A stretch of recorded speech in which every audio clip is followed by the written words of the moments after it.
سعدت بالحضور في هذه اللحظة الجميلة الأنيقة لتقديم العمل الشعري الأول للشاعرة السورية رشا محمد.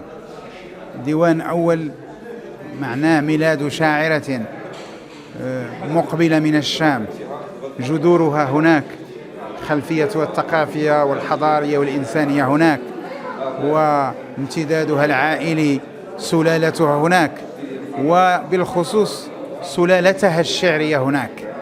في بلد كسوريا وفي منطقة كالشام أنتجت للقصيدة العربية شعراء كبارا في تاريخ القصيدة العربية من قديم إلى العالم المعاصر وإلى الفترة الراهنة، حيث ما زلنا نقرأ الشعر الجميل الأنيق عالي القيمة في الشام وفي سوريا تحديدا. وأن تنبثق شاعرة شابة من عمق الشام وأن تتفتح زهرتها هنا على أرض المغرب بين أشقائها وإخوتها وأهلها وصديقاتها في المغرب، هذا مبعث اعتزاز وتعبير عن لحظة نوعية في حياة الشاعرة وفي حياة أسرتها الصغيرة وأسرتها الكبيرة. وأنا سعيد جدا أنني تشرفت بكتابة كلمة على غلاف الرابع لهذا العمل الشعري. حين يهاجر الورد، في هذه الكلمة حاولت أن أحيي الشعر والشاعرة، وأن أتمنى لها أفقا جميلا من الكتابة والإبداع الجميل، لأنها فعلا في هذا العمل لا يبدو أنه عمل شعري أول، يبدو ناضجا وأنيقا، لغته رفيعة، وشكل التعامل مع العالم ومع الوجود ومع القلق ومع الأسئلة ومع اللغة ومع الذات شيء يبعث على الفرح. اليوم إن شاء الله تنحتفلوا بتوقيع ديال الأستاذة رشا الأديبة والشاعرة، ديوانها حين يهاجر الورد. الأستاذة رشا هي أديبة وشاعرة من سوريا، تبارك الله عليه، شاركت يعني في عدة منتديات ثقافية وأدبية. هذا الديوان هذا هو عبارة على قصائد يعني فيها الآنين وفيها الحنين وفيها الشوق للأهل والأحباب، بما أن هي يعني من بلد غير المغرب، ولكن بما أنها يعني قضت واحد المدة طويلة في المغرب، ولات مغربية، ولات تشارك يعني معروفة على الصعيد المغربي، ونتمنى لها التوفيق إن شاء الله وإلى ديوان آخر إن شاء الله. وشكرا لك.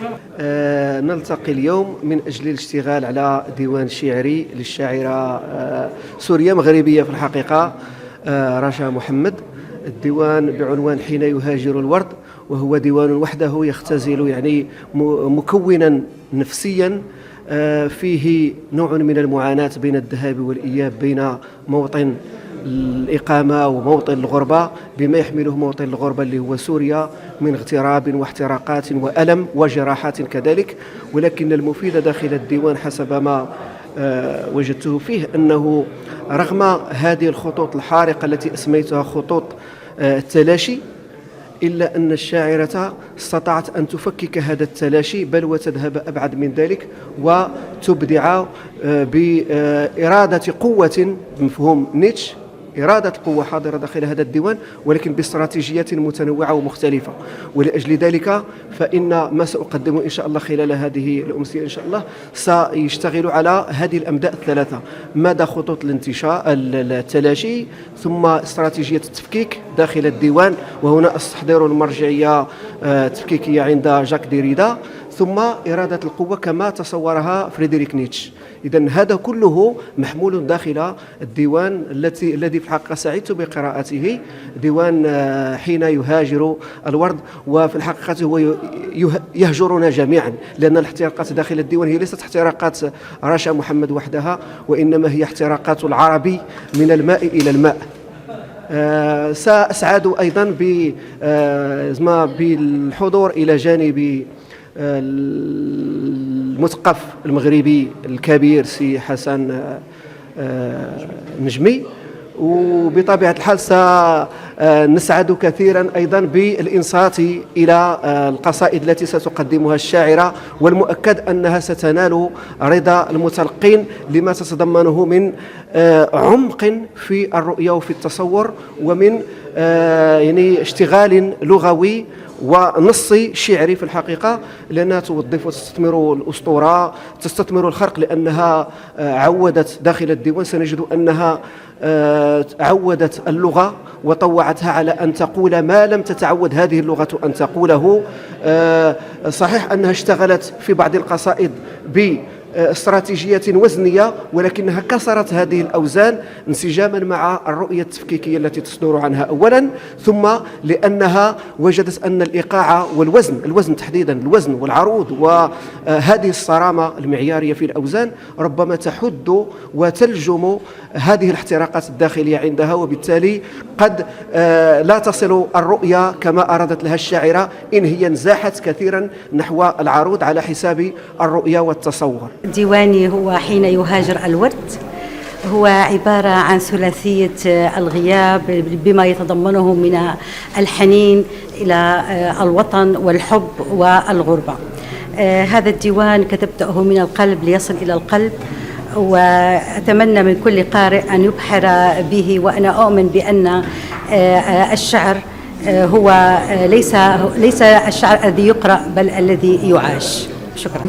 مساء النور، وجوه مشرقة مضيئة لنلتف حول هذه التجربة.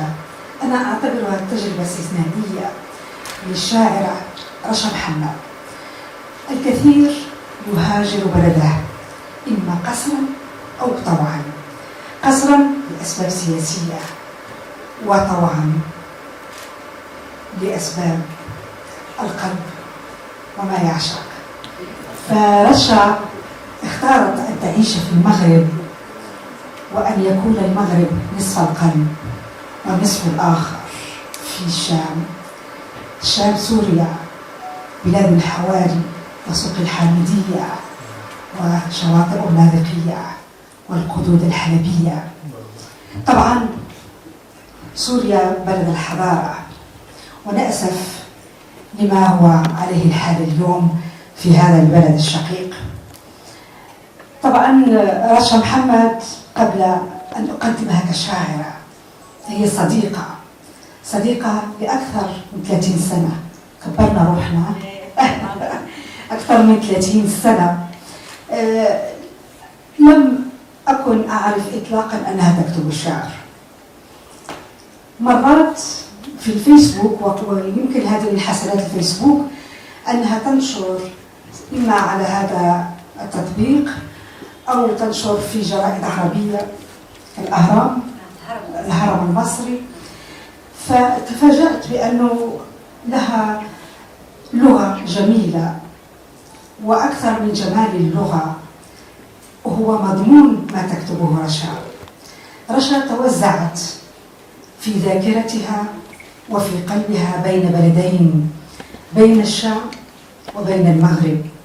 طبعا المغرب بعاداته وتقاليده وأسرتها الصغيرة والكبيرة، وبلاد الشام أيضا بتقاليدها وحضارتها. فهي تحمل كما قالت في ديوانها، وسنتعرف على ذلك، قلبين موزعين وذاكرة موزعة ومنشطرة أيضا. فسأخرج عن التقليد، لأنه كثيرا من في هذه النوع من الجلسات تكون أولا الدراسات أو النظرة النقدية لما كتبته الشاعرة، ثم أيضا الإلقاء الشعري. سأشكر أولا وقبل كل شيء الأستاذ الإعلامي والصحفي والسياسي الأستاذ حسن نجمي بالهاتف. خويا حسن الله يخليك، أنا اللي اتصلت به شخصيا في تجربة وجب الانتباه إليها، هي رشا محمد في ديوانها حينما يهجر الورد. أعطاني مهلة أسبوع ماشي ولا أهلي، ما طلبتي إلا الخير، وشكرا لسندك وشكرا أنا غنكره، ما قاليش ما قاليش لا، أنا غنكره.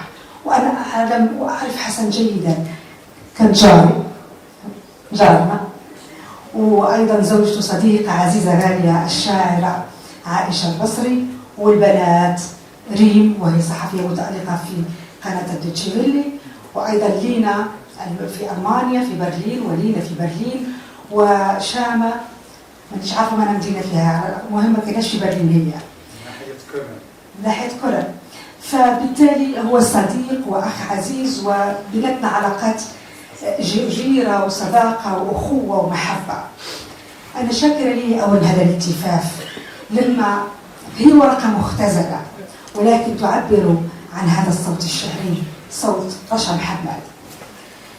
فخالد الموسوي من الأصوات الناقدة الجادة والمتزنة، والذي لم يبخل أيضا بالحضور، وهذا تأكيدا على ما كتبته الشاعرة رشا محمد من مواضيع جادة، ليس يعني تستهلك كثيرا من التيمات في بعض الأشعار خاصة لدى النساء بين قوسين، ولكن رشا محمد تيماتها وموضوعاتها مختلفة جدا، تتحدث عن الذاكرة، تتحدث عن الغربة، عن الوطن، عن الجانب السياسي، عن الجانب النفسي أيضا، لما تتساءل من أكون، يعني صار في ضياع، صار في تيه.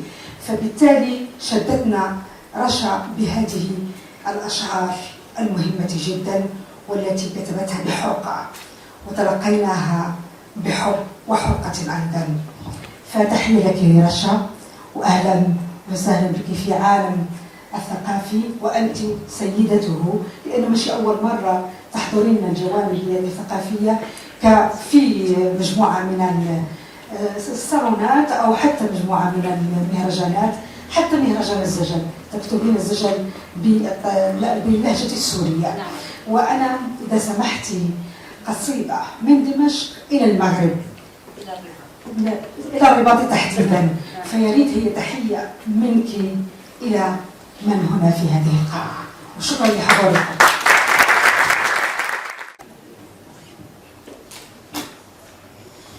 مساء الخير. أولا أرحب بالحضور الكريم، وشكرا لكل من حضر، وسأبدأ بشيء كتبت لي أختي بالأمس من بعد الدعاء والتوفيق والنجاح. كتبت تقول: كنا نتمنى حضور حفلك الأول، لكن العتبة على المسافات والغربة، لكننا أنا وأخوتي نشكر كل من وقف سندا لك في بلدك الثاني المغرب، وفعلا أنتم السند أصدقائي، وأشعر أنني بين أحضان عائلتي. من هذا المنبر هناك شكر وتحية للأستاذ الدكتور والإعلامي حسن نجمي على شهادته التي أعتز بها كثيرا، الإعلامية الكبيرة أسمهان عمور صديقة العمر، الأستاذ خالد الموسوي، وصدقوني بأنني رغم أنه قام بقراءة النقدية لديواني لكنني أول مرة ألتقي به. أيضا هناك شكر أخصه للأستاذ الناشر الذي تفضل من مدينة طنجة على ما أظن أو تطوى طنجة، تعذب عناء السفر وأتى إلى هنا إلى الناشر، وأعتبره صديق وعزيز جدا، طارق سليكي، الأخوين سليكي، على ثقته، على مجهوده، على صبره معي، على تفانيه في كل خطوة قام بها لإخراج هذا الديوان إلى النور. أشكرك جزيل الشكر أستاذ طارق، ومرحبا بك، أهلا وسهلا بك. تحية أيضا إلى أخوتي وعائلتي في سوريا، وإلى ابنتي، وسوف كل شيء يتسجل المهم سأقول كتحية لبلدي المغرب، من دمشق إلى الرباط. كنت أظنها أنها رحلة اغتراب، لكن والدي كان قد أخبرني أن ما بينهما ملحمة بطولة وانتصار، شعلة من الحب والوفاء، خطاب ملك شجاع وتجريدة مغربية لبت النداء، يحملون رسالة بمعنى الإخاء، بخور محبة وقلوب بيضاء يثقبون السماء بوابل الدعاء، يدحرجون الشمس أمام الولاء. تحية لهم بحجم الضياء من الرباط إلى الجولان، رباطة جأش وعزم وإيمان، استبسال وبالله المعان، وشهادة عز وحدت أوطان، وبرعمت شقائق النعمان، أسطورة نبيلة في حزيران. جبل الشيخ تبارك بدم الأبطال، شهداء أبرار، من دمشق إلى الرباط عرش ياسمين، وألف تحية وامتنان. حسن نجمي، الكل يعرف حسن نجمي، الوجه الإعلامي، أقدر فيه أشياء كثيرة. كان رئيسا لاتحاد كتاب المغرب للولايتين، وكان مهرجان الشعر يشرف عليه الأستاذ حسن نجمي من خلال استضافة ضيوف كبار. أنا أشير إلى هذه النقطة تحديدا لأنه ساهم الأستاذ حسن نجمي باستقطاب هذه الأسماء كسيركون بوتس رحمه الله، وأيضا هاشم شفيق وغيرها من الأسماء لا أتذكرها، ومحمود درويش وغيرها وأدونيس. يعني اللي كان له الفضل أنه جاب هذا الناس لمهرجان الشعر في الرباط، وكنت أستغل هذه الفرصة للقاءات وحوارات أدبية لفائدة الإذاعة الوطنية. وقد بفضلك أغنينا الإذاعة وأرشيف الإذاعة بهذه الأصوات الشاعرة والمبدعة، فشكرا على هذا الجهود وهذه المجهودات كلها.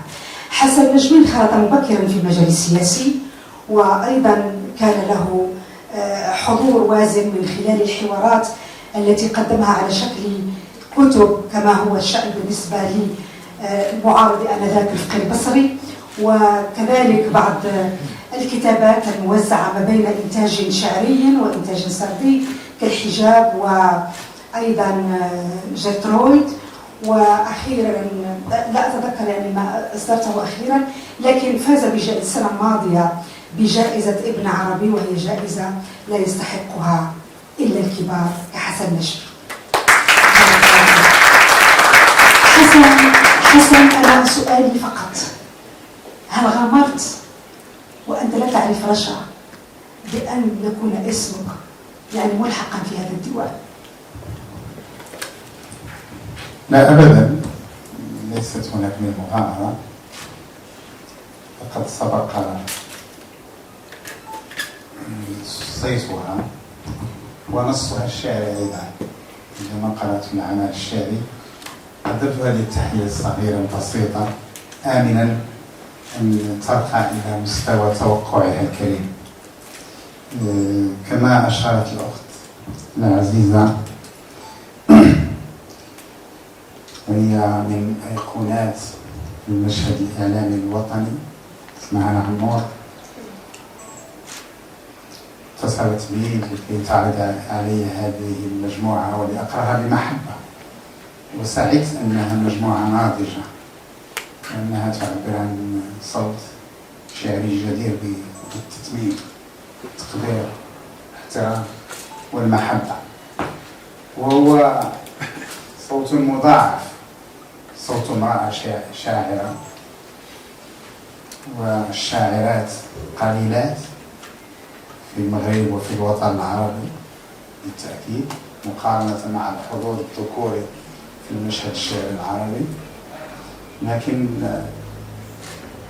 نعرف أن الصوت الشعري النسائي العربي ليس حضورا من باب الترف أو التأتيت. هناك شاعرات عظيمات في خارطة الشعر العربي وفي المشهد الشعري المغربي. وأيضا هذا البعد الشامي في شخصية وفي هوية وفي نص الأخت رشا. الشام ليس مجرد جغرافيا محايدة، ليس مجرد منطقة عادية كالمناطق كلها في الوطن العربي. الشام أكبر من جهة وأكبر من سوريا أو لبنان أو فلسطين، يكاد يكون قارة شعرية عظيمة في المشهد الشعري العربي منذ القديم. وأيضا في تجربة التحديث الشعري، الحداثة الشعرية، أنتجت الشام أسماء مرجعية كبرى نتغذى على رصيدها ونكبر على ذراع قصائدها. وهناك شعراء مددنا بينهم جسورا ومعهم جسورا من الصداقة ومن المحبة ومن روح التلمذة. أيضا تتلمذنا على القصيدة الشامية. تعرفون الأسماء الكبرى. الذين لا يعرفون الأسماء الشامية على الأقل يعرفون نزار قباني ويعرفون أدونيس على سبيل المثال. ولكن يمكن أن نعود إلى الشعر القديم يعني مع بوفيرة الحمداني ومن كانوا يجاورونه. الشام منطقة شفيفة أنيقة جميلة راقية متحضرة، وصانت للذاكرة العربية والتاريخ العربي أجمل المشاهد وأجمل الوجوه وأجمل الصور وأجمل أنواع الحضور الأدبي، شعرا ونثرا وسردا ومسرحا وسينما، وأيضا في المجال الفكري عدد من الأسماء التي رصعت الحياة الفكرية والفلسفية العربية جاءتنا من الشام أو خرجت من هذه التربة الطيبة النبيلة. الشام أيضا أرض الحضارات، أرض الثقافات الإنسانية. الشام التي احتضنت يعني لحظة نوعية جديدة في تاريخ الدولة العربية الإسلامية. هذه الدولة التي قادها الرسول صلى الله عليه وسلم في المدينة. ولدت الدولة الإسلامية من جديد في دمشق مع معاوية ومع الأمويين، ومن هناك كان المسار نحو الأندلس في الدولة الأموية من جديد في الأندلس. وآثار هذا المجرى وهذه التعارقات على الحضارة والثقافة في المغرب. نحن مدينون للشام، ولذلك ليس غريبا أن نلتقي اليوم بهذا الحضور الكرام في هذه القاعة احتفالا بالأخت رشا وبعملها الشعري الأول. يكاد لا يكون عملا شعريا أولا، عمل شعري ناضج، كما لو أنها أصدرت أعمالا شعرية قبل هذا العمل. فهناك حس شعري رشيق شفيف مضيء جميل عميق. أحييك عليه أختي العزيزة الشاعرة الصديقة رشا محمد. وينبغي أيضا أن أحشر أنفي قليلا لأقول إنها زوجة صديق ورفيقة وشريكة حياة أخي السي حسن الحريري، واحد من الصحفيين اللامعين البارزين في المشهد الإعلامي الوطني في التلفزيون في خدمة الرياضة المغربية ودفاعا عن الثقافة الرياضية. أحيانا يغضب، ولكنه على العموم دائما كان أنيقا مبتسما حريصا على هذه الابتسامة اللماعة المضيئة بين الزملاء والأصدقاء. يغضب عندما يرى انحرافا، يغضب عندما لا يعجبه تعبير أو موقف لا يرقى إلى مستوى الانتظارات في الرياضة الوطنية. أشكره أيضا وأحييه بهذه المناسبة التي يقتسمها مع شريكة حياته.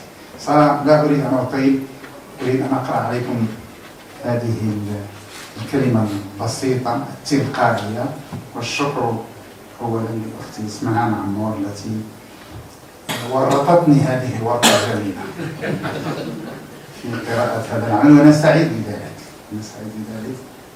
ولا بد أنني أحس ببعض الارتباك معكم والإخوان هناك شعراء وشاعرات وكتاب وإعلاميون أصدقاء وصديقات في هذه الجلسة يستشعرون مثل هذه اللحظة من الارتباك عندما نكون في حضرة الشعر وقوته الرمزية. الشعر كائن هش كما نعرف، الشعر كائن هش وفي هشاشته قوته، رغم أنه كائن هش لكنه قوي رمزيا وأخلاقيا ولغويا وجماليا. الشعر يخترقنا جميعا، حتى الذين لا يجدون القراءة والكتابة تجدهم يترنمون ببعض القصائد بما فيها الفصيحة. عندما يكون شخص لا يجد القراءة والكتابة ويغني أم كلثوم مثلا، يغني قصيدة لأم كلثوم أو لفريد أو، وعلى الأقل حتى الذين لا يجدون القراءة والكتابة من بسطاء الناس لهم شعرهم الزجلي، لهم أغانيهم الشعرية، لهم حسهم الشعري. الشعر حس إنساني عميق في الذات الإنسانية، عندما يخاطب زوجته أو عندما يقول الله أمام مشهد أو منظر طبيعي جميل، يعيش لحظة شعر دون أن يدرك أنها لحظة شعر تحديدا. رشا محمد هو ذا اسمها الذي أكتشفه لأول مرة هنا والآن من خلال هذا الكتاب الشعري حين يهاجر الورد. شاعرة سورية تقيم في المغرب، حيث عثرت على وطن ثان وشكلت أسرة وأفقا آخر، ثم ها هي تأتي إلى كتابها الأول وكأنها تعبر جسرا لا مرئيا بين ساحلين، ساحل الذاكرة وساحل المنفى، حيث بدأت روحها تتعلم أسماءها الجديدة.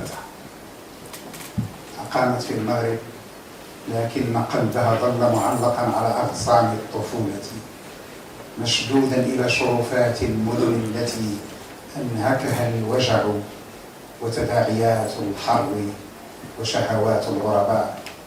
رشا لا تكتب في عملها الشعري عن الشوق كعاطفة عابرة، وإنما كقدر يومي، كرغيف داخلي تتقاسمه مع طرف الغائبين والغائبات.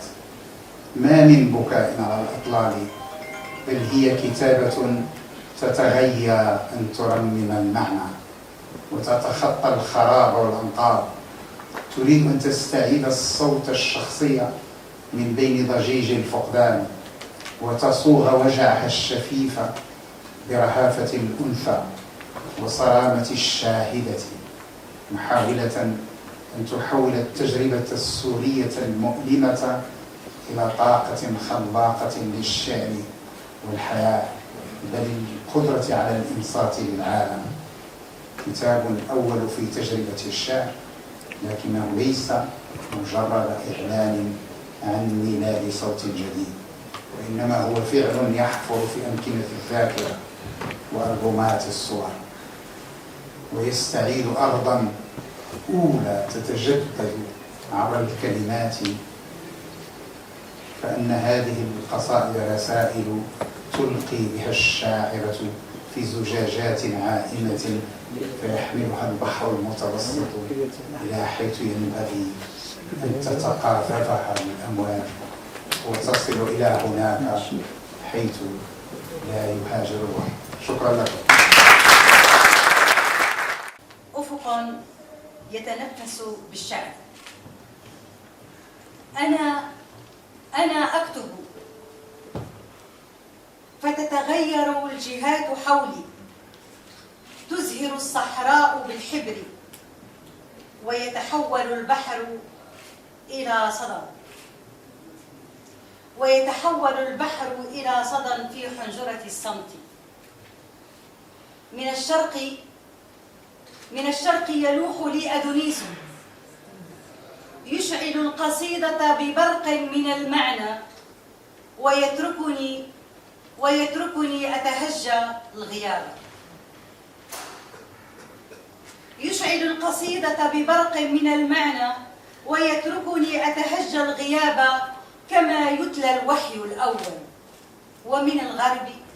ومن الغرب تجيئني ظلال لوركا مبللة بنبيذ الذاكرة تغني للدم والورد وتترك في فمي طعم الأسطورة. من الشمال يتدلى وجه البحر يكتب الموج رسائله بالملح كأنه يعيد إلي أسماء الغرقى. ومن الجنوب تنهض صرخة الرمل تزرع في الهواء وعود المطر وتعلمني أن الشعر هو ما تبقى من الجهات حين يغيب الجسد. وعندما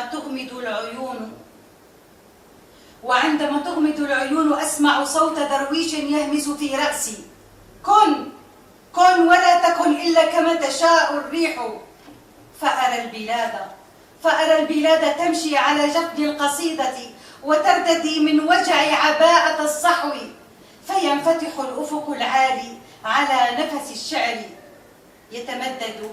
يتمدد كصوت الموج في صدى الغيم، ويتنفس الحرف كأنه وريد النور، وترتعش السماء صدى القافية. حينها يصير الشعر جسرا بين الأرض والروح، ويعلو النبض كالدعاء في فم الليل.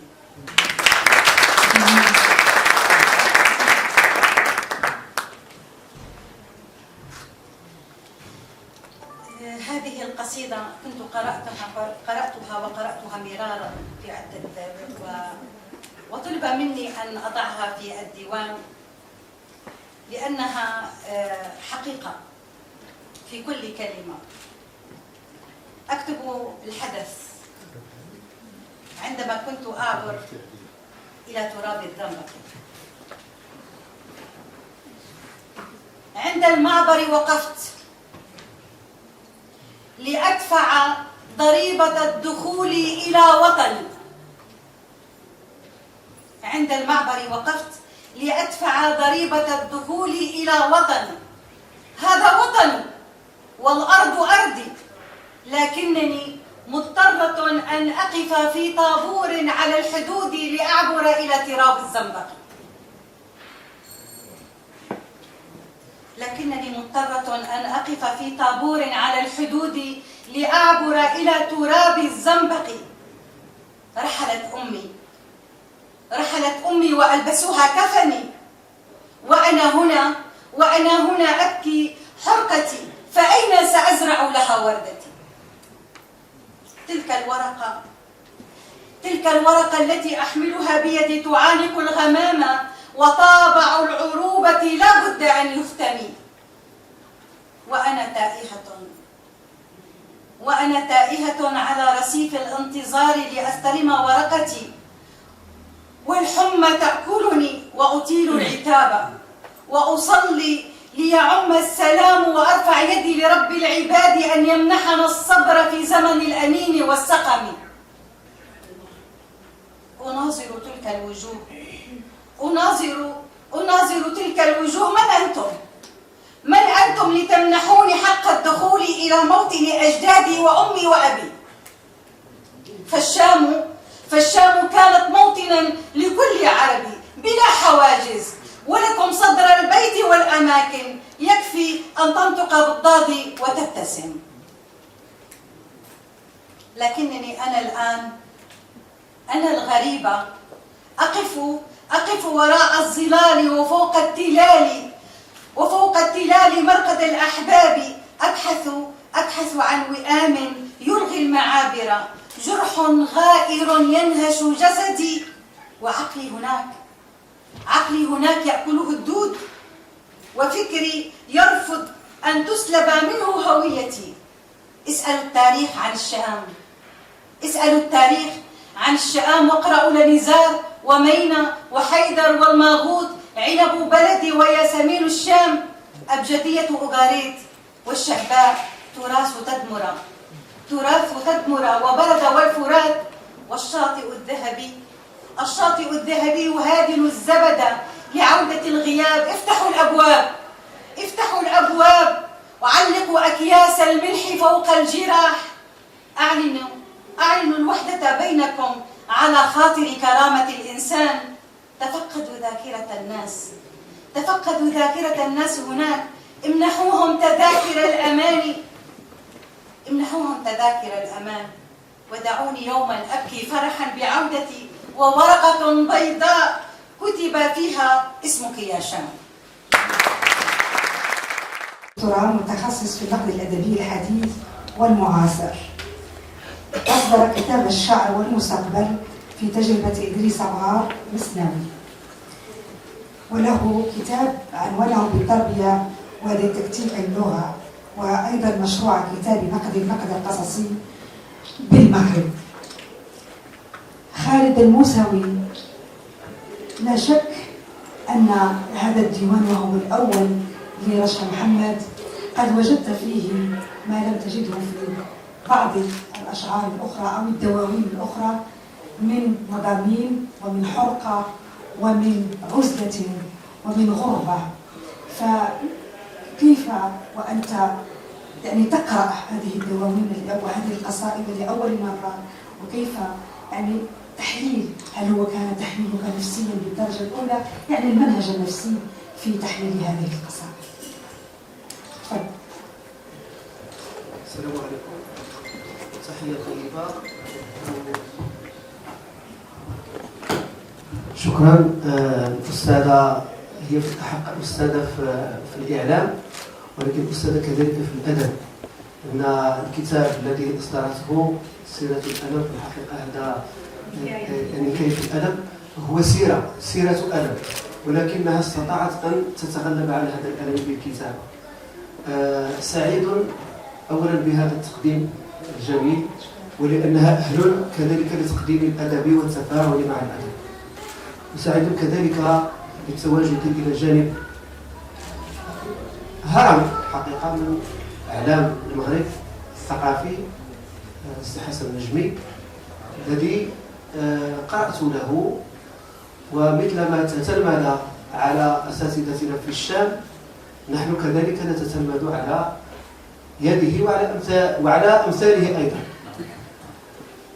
الأستاذة الشاعرة رشا محمد، كي أعود إلى هذه التجربة تجاوبا مع ما طرحته الأستاذة اسمهان عمور،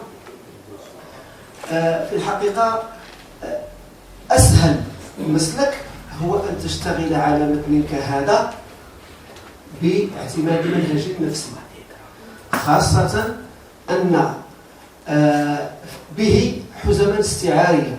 هذا المصطلح عند شارل مورو، واحد الكتاب دي ميتافور زوبسيدونت و 100 بيرسون. هناك استعارات ملحة داخل الديوان، وحينما تجتمع هذه الاستعارات الملحة وتريد أن تصدر بناء عليها تقييما للتجربة التي تشتغل عليها، تكون هذه هي نقطة الانطلاق وهي الأساس. ولكن بما أن العمل فيه تعب وفيه محنة كتابة، وهي ما أشرت إليه، وهو ما أشرت إليه أولا المقدمة التي طرحتها بكلمة اختمارية الأستاذة اسمهان عمور داخل الديوان، بأنه مقدم باسم الأستاذة اسمهان عمور.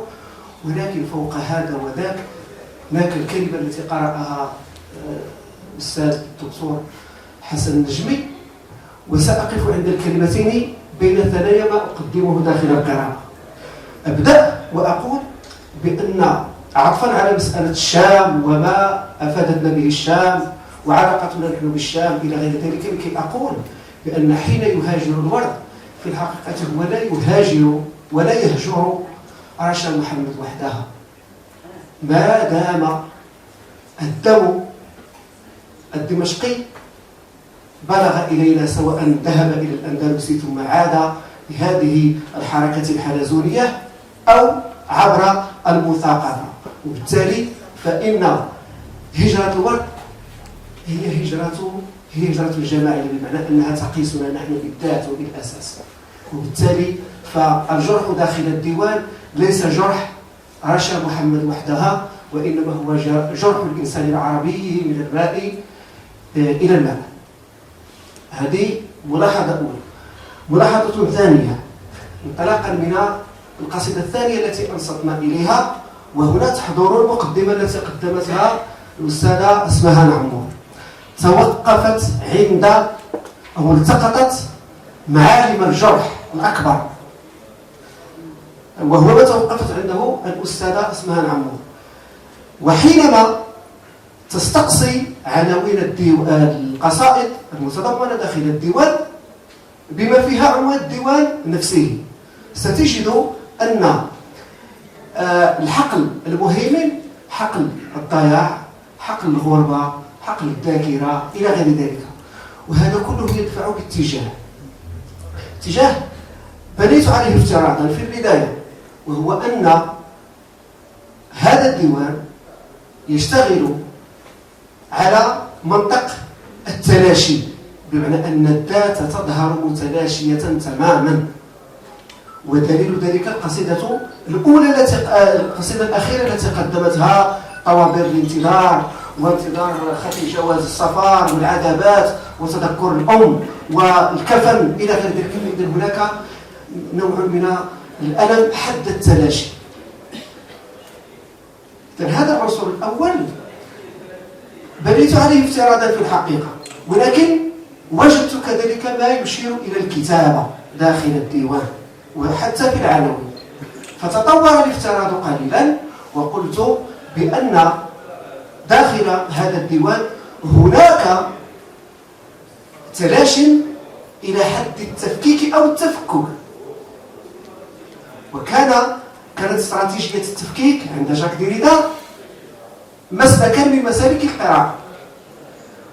ولكن حينما دخلت إلى الديوان وقرأته ذهابا وجيئة مدعما بالكلمة التي قدمها السي حسن النجمي، تغير الافتراض، فصارت المعطيات كالآتي.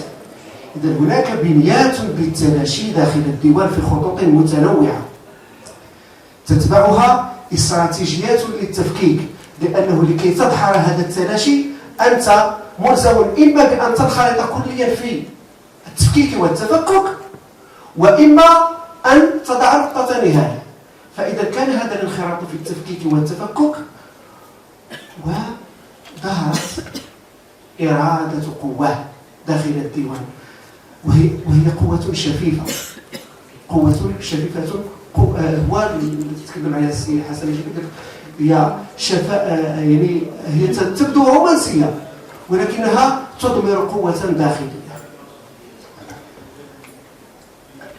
هذا كله ماذا يعني في العمق أن هنا غادي نخرج شويه على الديوان باش نربطوا بواحد السياق تكلم عليه السي حسن قبل حين، هو حسن الحريري مثلا وموقعه هنا في سميتو. انا اعتقد ان رشا محمد ككتلة ديناميت لحظة الشروع في الكتابة، وديناميت مهول للانفجار في كل لحظة. ولذلك وجب شكر هذا الرجل. لماذا؟ لأنه استطاع أن يروض كتلة الديناميت هذه ويرسو بها إلى بر هو الذي أصدرنا نحن هذا الديوان الشيعي. بدأ إذا القراءة عندي باش نعرف هذا الوقت، نعرف فين غادي نمشيو فين غادي نجيو. الديناميت رمزي. إذن القراءة ستأخذ 3 مسارات، واشتغلت فيها بآليات ديريدا، حاولت أن أطوعها مع النص، لأن النص ينطق بذلك ليس إلا خطوط التلاشي، وحين فيها تظهر هشاشة الشاعرة، استراتيجية التفكيك لأنها أرادت أن تقاوم هذه الهشاشة باستراتيجية للتفكيك، ثم بعد ذلك ظهرت إرادة القوة لكي ينتصر الشعب وتنتصر الشاعرة في النهاية. خطوط التلاشي: أولا العناوين. أنت تجد طريق بلا وطن، على حافة لا وجود، الرماد، مدن الضياع.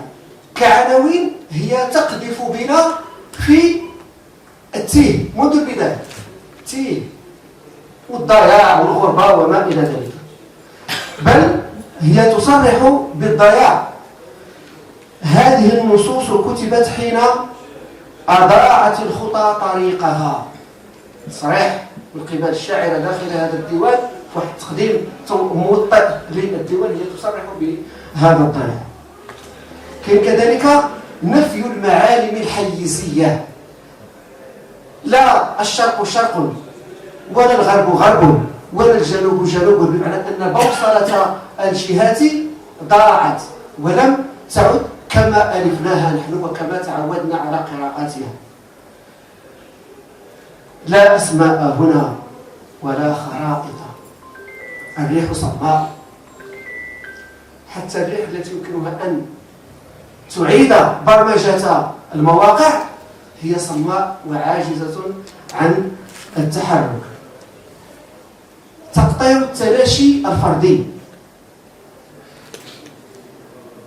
من أنها تتحمل هذا التلاشي وتقطره، ونحن نعرف أن نزول الألم صعقة واحدة أخف من تقطير الألم. أحمل وجهي كقناع بلا ملامح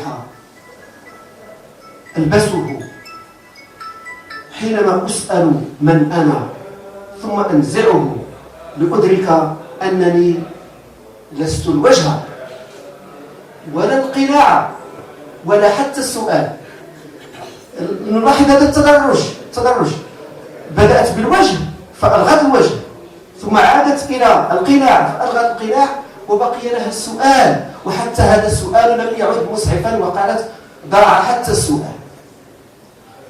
نفي الزمان في هذا الطريق: الليل لا يبدأ والفجر المنتظر لا يجيء.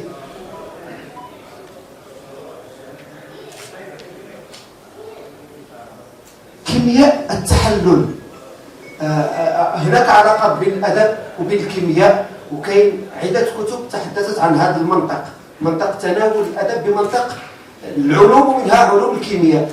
نلاحظ هنا أنا على الحافة، حيث لا أنا، حضور الأنا ونفي الأنا في حينه، حيث الاسم ينحل كالملح في الماء. هذه معادلة كيميائية، ولكن الشاعر وظفتها في سياق شعري لكي تؤكد بمنطق التحلل خطا آخر من خطوط التلاشي. أسطرة الغربة. الأسطرة هذا واحد المفهوم بناه وولفغانغ إيزر في النظرية ديال الترقي، لأنه يتحدث عن التخيل والتركيب والخيال، ويقول بأن هذه العملية ديال التخييل يمكن فيها أن نركب بين عناصر من عوالم متباعدة، وهي التي تعطينا هذا التشكيل اللي اسمه هو أسطرة. ماذا أسطرت الشاعرة؟ أسطرت الغربة. نلاحظ المواصفات التي أسندتها للغربة: غربتنا أبدية، ليست، نعرف الغربة هي في المكان في الأصل، ليست منفا جغرافيا ولا نفيا قسريا، بل هي بذرة في الدم.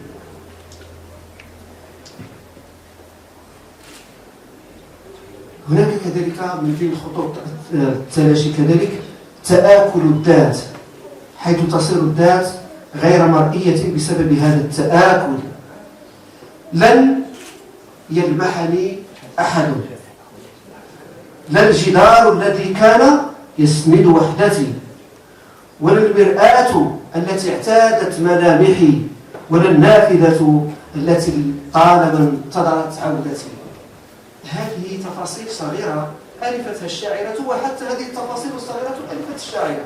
الآن هناك نوع من التنكر، وبقيت الذات وحدها تتآكل بشكل مستمر.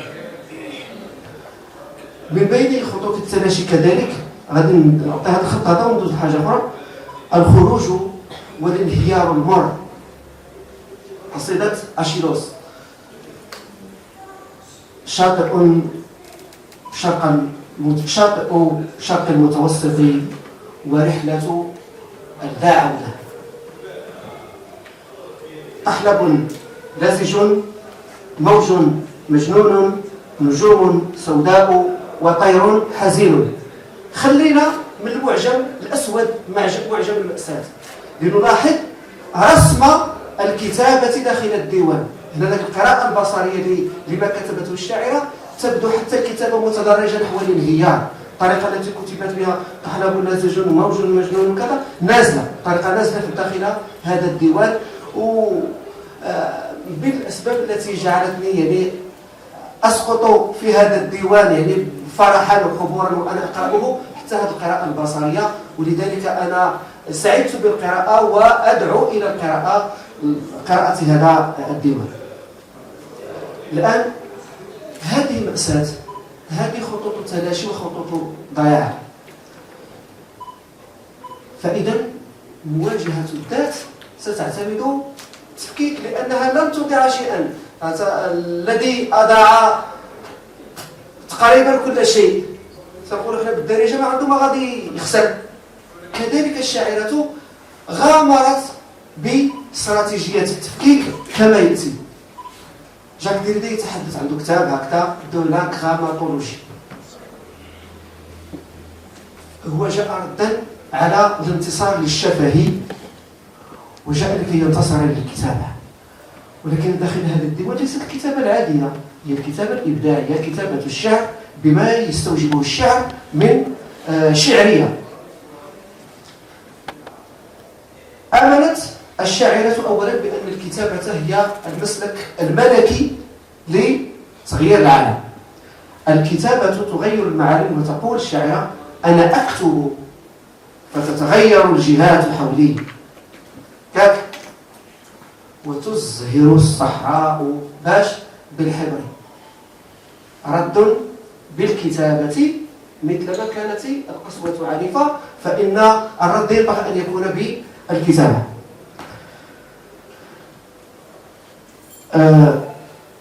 كذلك صارت بعدما جرح الوطن صار بإمكان القصيدة أن ترعى هذا الوطن. والتاريخ الذي تحدث عنه قبل حين الدكتور حسن النجمي يشير في بعض جوانبه إلى هذا الاتجاه، لأن المفكرين والشعراء حموا الشام في فترة من الفترات، والآن الشاعرة تعود وتذكرنا بهذه الحماية وتقول: أرى البلاد تمشي على جفن القصيدة. الأصل أن تتحرك القصيدة على الوطن، الآن الوطن تحميه القصيدة ويتحرك فوقها وتحت رعايته. من بين الإمكانات كذلك تثبيت الكتابة واعتناق الكتابة كمسلك أن الشاعرة بنت انتماها إلى الشعراء وقالت: أنا ابنة شاعر، وحين أكتب يعود صوته من الغياب.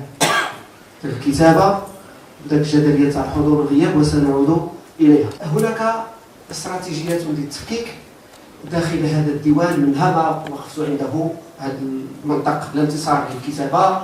هناك كذلك الحضور والغياب، لأن الوطن الغائب يتكرس حضوره في وجدان الشاعرة وفي ما كتبته، وبالتالي ينتصر الحضور للغياب. كاين كذلك اللا تمركز، من أنها لا هي أولا توجد في منطقة التماس أو منطقة البين. هذا المنطقة البين هو منطقة حارقة، وكتسمى ذاك الغريب المحترف غريب محترف على انه قادر على التفاعل مع هذه الوضعيات ديال ما هو هنا ما هو هنا. ومع ذلك استطاعت ان تخرج لنا بقصائد. اللي بقى هو كيف بنت الشاعرة ما أسميه بين الهلالين إرادة القوة. إرادة القوة بشكل شفيف، واسمح لي سي حسن أستعير هذه الكلمة بشكل شفيف، لأن قوة الأنثى في اللغة الشفيفة. وهذا عبد الله الغدامي تكلم على هذه النقطة هذه بالذات، اللغة والمرأة واللغة تكلم على هذه النقطة، ما مواصفات اللغة عند المرأة. كذلك حضور ذاك السرد، وهي تأتينا بما بحال استعادة شهرزاد من جديد، استعادة شهرزاد والسرود شهرزاد إلى غير ذلك. كاين كذلك دون أن يغيب البحث وأسطورات البحث داخل الديوان. والسي حسن النجمي في الكلمة في وراء الديوان أشار إليها بواحد الالتقاط ينتبه إليه فاطمة. أسطورات البحث تحضر تقريبا في كل القصائد، بمعنى أنها رغم كل هذه الجراح، هذا هو المقصود، رغم كل هذه الجراح ورغم الديناميت الرمزي، فإن الشاعرة ماضية إلى الأمام وتقول هنا والآن. شكرا لكم. الخير لكل العائلة، عائلة الأدب والشعر بكل قوافيه. نحن في مجلس الشعر الذي لا يروى بل يعاش. كوني متميزة فالتشابه للجميع، كوني متميزة فالتشابه للجميع. هذا ما ينطبق على الشاعرة رشا محمد التي صرخت من عمرها الإذاعي قرابة سنوات وسنوات من الزمن. شاعرة من طينة خاصة خالصة الانتماء في جل محطاتها الإبداعية من خلال مشاركتها في مجموعة من المهرجانات الشعرية. حافظت على صورتها الشعرية، جعلت منها محط احترام وتقدير أينما حلت وارتحلت. التميز عنوان وبالبند العريض لشخصية شاعرة لاذقية. دمت راقية أيتها الأصيلة، وشكرا. اولا مساء النور ومساء الخير عليكم جميعا. بطبيعه الحال كنت مسروره بتواجدي وسط هذه الثله من الادباء والاعلاميين والشعراء، ونيابه عن اعضاء صالون فرح الادب والطرب يعني اقدم التهاني الحاره الى صديقتي العزيزه التي تقاسمت معها الغربه وتقاسمت معي الفرح. هذا الديوان يعني انتظرناه كثيرا انا وبعض الاعضاء اللي معنا في الصالون، والبارح عطاتو لي رشا البارح ما قريتوش، ولكن كتبت عن مسيره رشا وعن الغربه وعن الالم وعن الفقد وعلى اشياء كثيره تقاسمناها معا. قصيده بسيطه يمكن نلخص فيها، تحياتي للاستاذ حسن، الاستاذه معنا عمور، الاستاذ ما قالوه انا كتبته باحساسي دون ان اقرا. يعني سيفغي شفت سمعت شيء بعض القصائد اللي كانت يعني كتشارك في المنتديات الادبيه وعندنا في الصالون، ولكن اعتمدت على احساسي. القصيده هي اولا بعنوان صديقتي لن يهاجر الورد ما دمت تكتبين. صديقتي الشاعره، صديقتي الاديبه والشاعره، نفحاتها في التعبير ساحرة، تأسر القلوب وتسكن في عمق الذاكرة. هي من أزهرت حروفها حينما هاجر الورد، فأينعت ياسمينا وبنفسجا سيهدى في عيد الحب. هي الثلج والجمر برغم سياط الحنين والأنين، لم يستعصي عليها أمر، تحقق ما تسبو إليه برغم جبروت الغربة والقهر، تتفنن في صنع الفرح وتخفي أوجاعها خلف قضبان الصدر، امرأة قايدت الألم بالكتابة، امرأة قايدت الألم بالكتابة، ولأوجاعها نصبت مشنقة إبادة. هي شرقية الطباع، هي شرقية الطباع، رحبة الأفق وعذبة النجوى، القصائد حاشيتها والكتب سكنها والمأوى. هي السخية الذكية، هي السخية الذكية، تمتاز بكرم الأخلاق وفيض السجية، امرأة تحفظ الود وتصون العهد، ولوطنها شيدت محراب وفاء في القلب، تكتب بحب حرفها ينساب كماء عذب. هي فنانة سورية، هي فنانة سورية، رنة من عود دمشقي وموال حلبي وصباحات فيروزية. هي كل الحنان واللطف، هي معاني الرقة الكامنة في حروف العطف. خفيفة الظل وجميلة المحيا، خفيفة الظل وجميلة المحيا، هي الرشة اللاذقية، هي من اتخذت الصبر والصمود قضية. بكل بساط هي عنفوان امرأة وقلب صبية. إلى الحضور الكريم، تحية تقدير إلى الشاعر والإعلامي القدير الدكتور حسن نجمي، وإلى الدكتور الناقد خالد موسوي، وباقة حب وطوق ياسمين إلى إعلاميتنا القديرة الأستاذة اسمها عمور.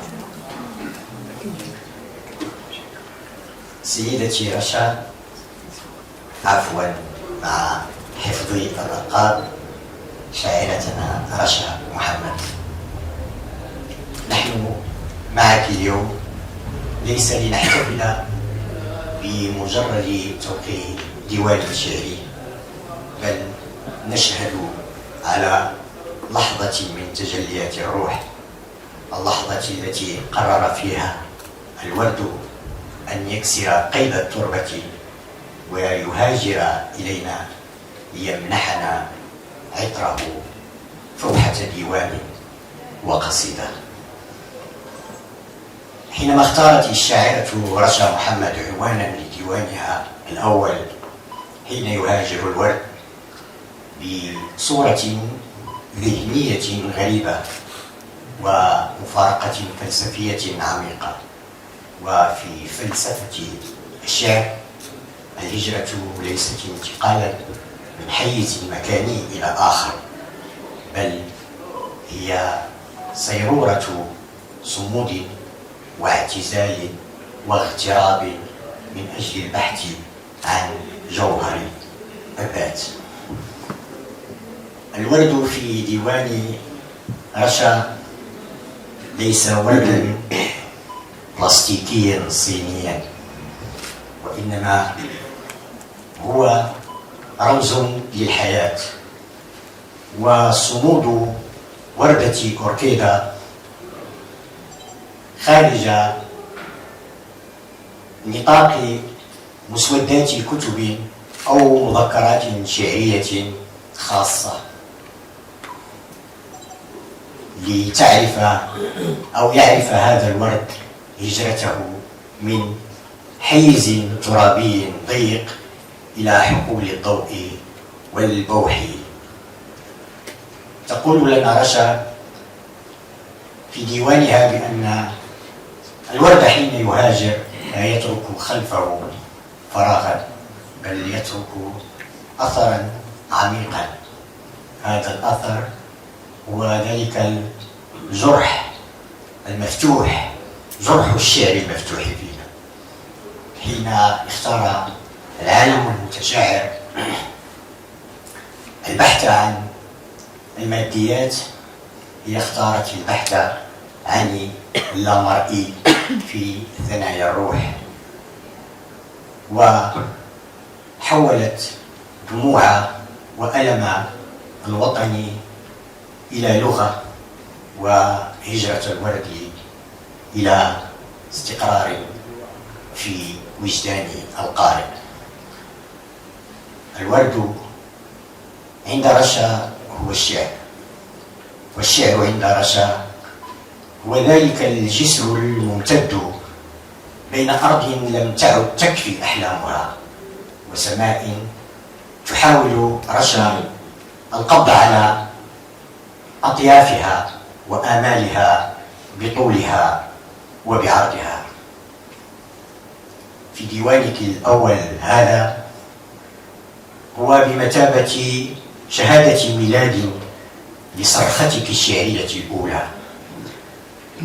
هذه الصرخة التي تحتج وتحاجج وتؤكد وتقر بأن الأنوثة في الأدب ليست عواطف شفيفة أو مشاعر رقيقة أو مناديل دموع أو حتى جلسة مانيكير وانشغالات تافهة لامرأة بأكسسوارات ومصاحف تجميل وأحمر شفاه، بل هي مشاركة لكل شاعرات العالم للمحاولة في إعادة ترتيب فوضى هذا العالم الذي للأسف أفسدناه نحن الذكور بعنجهيتنا وقسوتنا وحروبنا.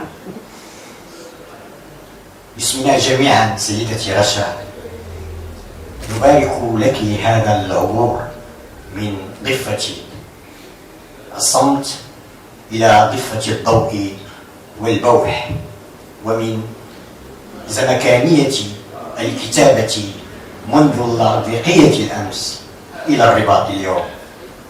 وتأكدي رشا خانو أننا دائما سنظل ننتظر هجرات وردك إلينا ليستقر هذا الفوح العطري في قلوبنا وأحاسيسنا وأنفاسنا.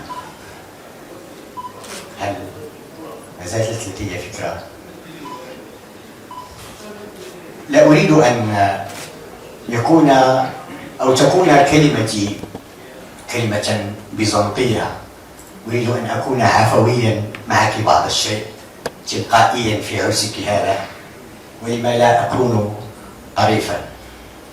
يقولون رب أخ لم تلده لك أمك، وأنا حين أمازح رشا أقول لها أنت أختي التي لم تضربها أمي بالشبشب.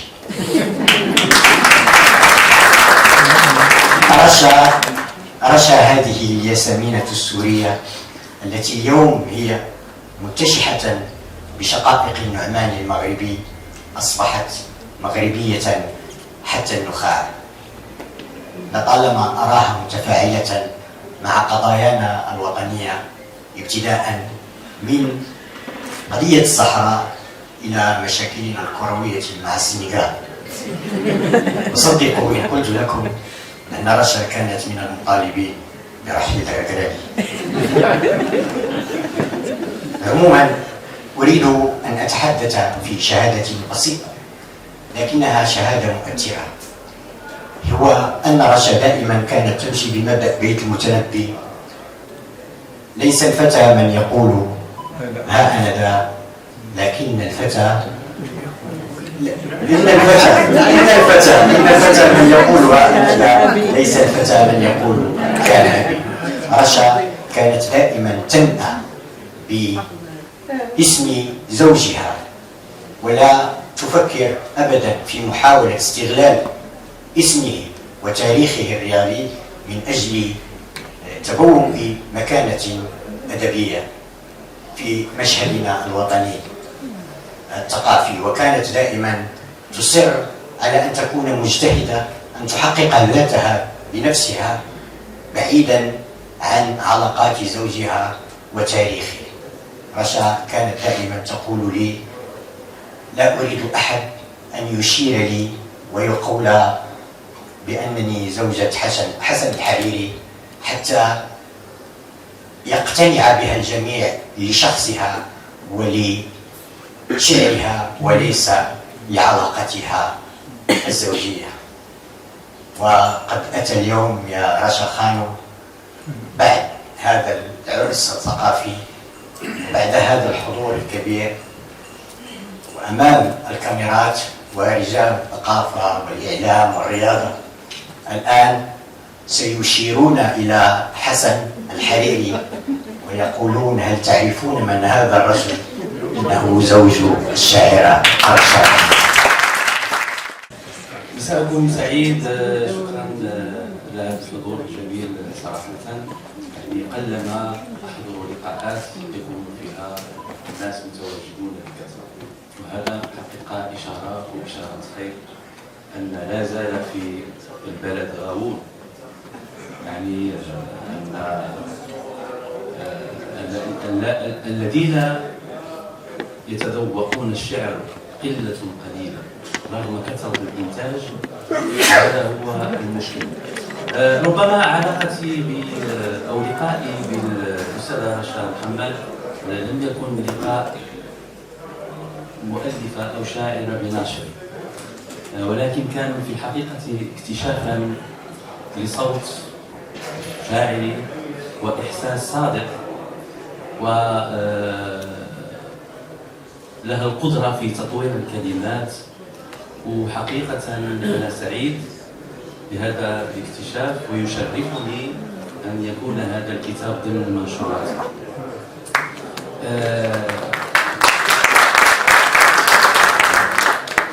هو مشكل دائما قليلا ما نسمع ناشر يتكلم عن تجربته، فدائما الناشر خلف الكواليس، أو ذاك البعبع البئيس، ذاك التاجر. ولكن لا نتساءل ما هي العلاقة الحقيقية التي تجمع بين الكاتب والناشر. أنا أحرص جيدا أن تكون علاقتي بالكتاب علاقة إنسانية وعلاقة نصوص، وصراحة في علاقاتي مع الكتاب دائما يريدون أن يمارسوا سلطتهم على النص وعلى الكتاب حتى في مراحله التحضيرية. أظن أنك ما عرفتش واش هذه الثقة كيف جاءت، أنك أعطيتني الحرية أن أشتغل على الديوان كيفما شئت، وإن كنت مارست سلطتك على الغلاف. وتناقشنا كثيرا حول عنوان النص أو عنوان الديوان. فدائما الناشر له رؤية مختلفة عن الكاتب، ورؤية الناشر ربما تكون موضوعية وفيها ما فيها من التجربة. على أي بخصوص الشعر، لا يمكن أن نعيش بدون شعر، هذا حقيقي، لأن الشعر دائما يكون مركزا وصادقا، وما يمكن أن يقال في صفحات يمكن تلخيصه في كلمتين اثنتين. وبالتالي فحتى توزيع النص كان فيه اشتغال، يعني حتى لا تكون هناك نوع من الرتابة في القراءة. ربما هي قراءة شخصية، لأن من يعطي القوة للنص دائما هو القارئ. عندما نسمع النقاد يتكلمون عن النصوص فهم يحيون النصوص ويعطونها نفسا جديدا. والشعر هو مشكل الشعراء حقيقة، يعني أن الشعراء لا بد ولهم أن ينزلوا من أبراجهم، أن يخاطبوا الجماهير بلغة شفيفة يفهمها الناس. أنا أحيانا أقرأ نصوصا لا أفهمها، يعني أقول مش عندي مشكلة، يعني أمية وظيفية أنني أقرأ ولا أفهم، لكن هناك دواوين لا زالت حية، لا زالت تحافظ على جودتها وتحافظ على رونقها وتحافظ على طراوتها. وأظن هذا هو المشكل. وفي المغرب بشكل خاص هناك مشكل المكتبات، يعني أن الناشر ينتج والمكتبة لا تأخذ الإنتاج. إذن بالتالي هناك جمهور غفير وجمهور كبير ولكن كيف يمكننا أن نصل إلى هذا الجمهور؟ هذا هو المشكل ديال الناشر. أما فيما يخص الناشر تاجر، هذا تاجر يعني حقيقة تاجر.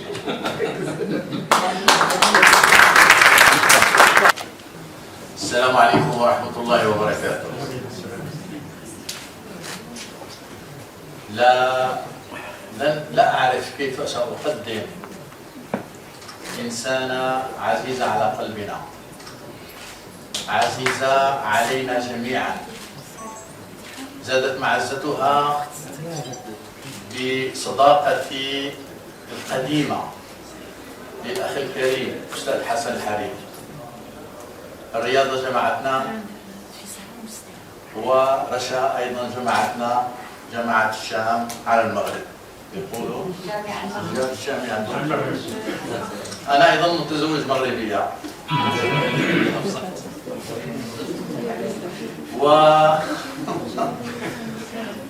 وعشت هنا منذ 1975.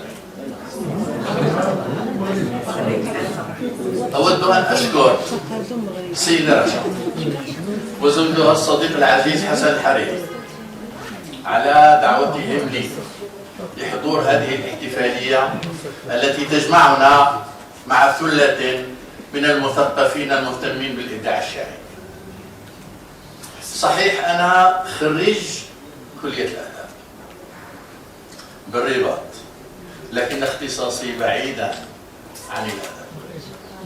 اختصاصي بالجغرافيا، في العلوم الإنسانية. هذا ما جعلني أنظر إلى الشعر من زاوية أخرى.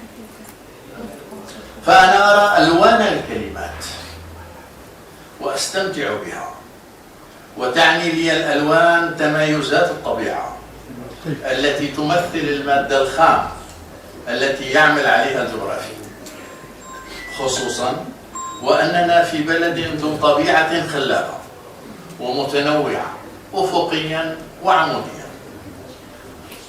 وهذه السنة أكرمنا الله سبحانه وتعالى وأغدق علينا فيضا من ماء عذب، فأزهرت الطبيعة وتجملت بأزهارها. وقد كان من نصيبنا أن أينعت الزهرة رشا وأثمرت في هذا الديوان الإبداعي الكبير.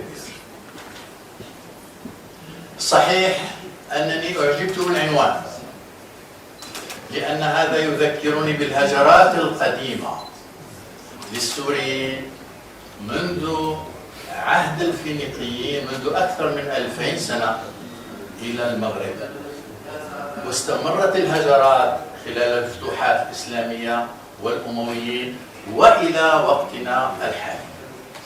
وهنا بالمناسبة لا بد أن نقدم شكر جزيل للمغرب الذي كان دائما يحتضن السوريين، سواء كانوا مهاجرين بالرغبة أو مهاجرين بالاضطرار.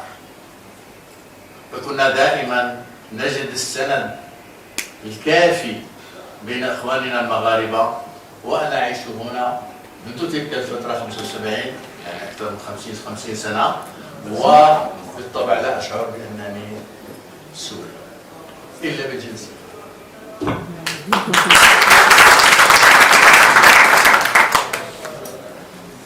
ولو قرأت محتوى هذا الديوان فلا تنتظروا مني أي نوع من التفاعل الثقافي مع الديوان سوى الاستمتاع بقراءته. شكرا للسيدة رشا الوردة المهاجرة، هكذا أسميك، على إنجازها هذا الديوان، وشكرا على اللقاء الجميل، وهنيئا لكم أنت وحسن بهذا المولود الجديد، مع تمنياتي لك بالتوفيق والنجاح رفقة حسن الحريري وابنيكما دجانة وحمدة، بالتوفيق الدائم والنجاح المتغلب، وهنيئا لكم. والاحتفاء بالأستاذة رشا أنها لما قدمت الديوان ديالها أثار انتباهي أغنية كانت من أروع الأغاني التي أحببتها، منذ سنة 1973، واللي أداها المرحوم الحاج عبد العلي بالخياط بالبدة العسكرية. البدة العسكرية، وهذا كان يعني كانت صورة فريدة من نوعها على ما أعتقد في العالم العربي. باش ما نطولش عليكم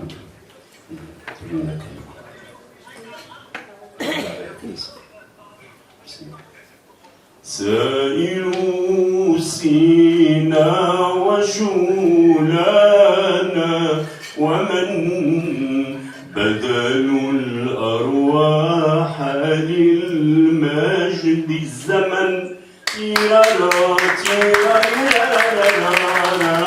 واسألوا العدوان عن غصن الوطن، واسألوا العدوان عن غصن الوطن، من لاواه من طواه في الكفن، واسألوا البترول من راعى الزمن، وابتلى تيرارارا من قاله ظهر العدل، واسألوا عن شيام العرب الحسن، واسألوا عن شيام العرب الحسن، وعن الإسلام جيش المغربي. شكرا.